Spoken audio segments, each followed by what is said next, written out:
Cái này là rau yên à, nó là cao.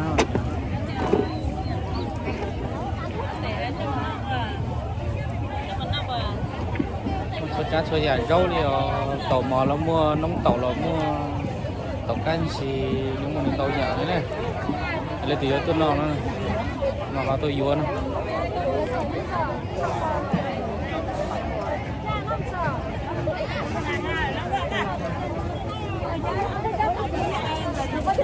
Con lên là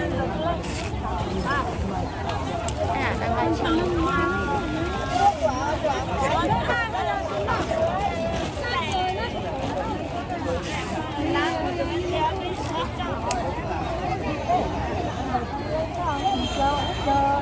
Nó mà chơi một trò cái này đó là đây.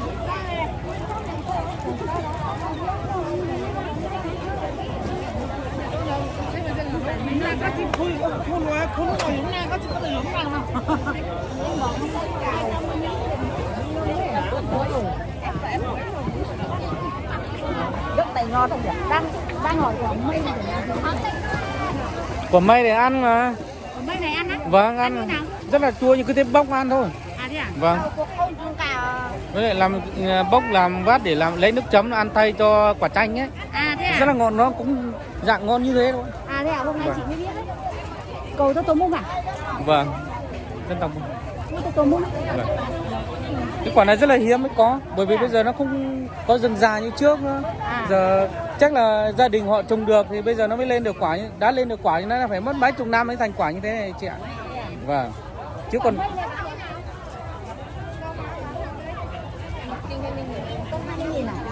hay nhờ. À cái này là làm nước chấm. Vâng, làm nước chấm.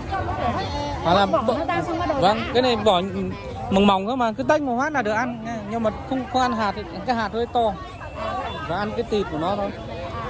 Hay gì?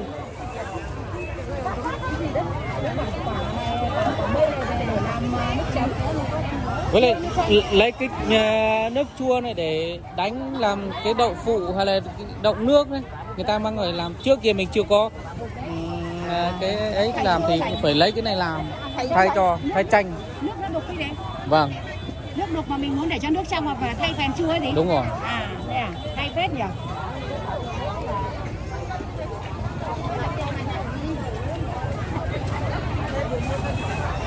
Rất thì đang đánh rất được.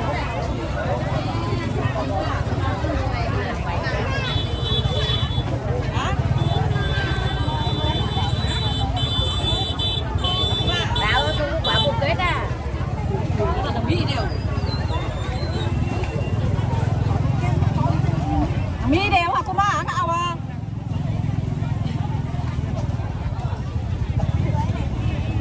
Không phải là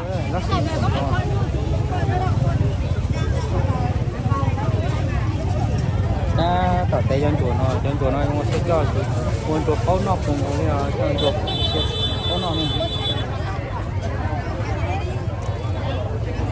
Đây nhá, 3 cân nữa là 6 cân nhá.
là bò to cá kia nè.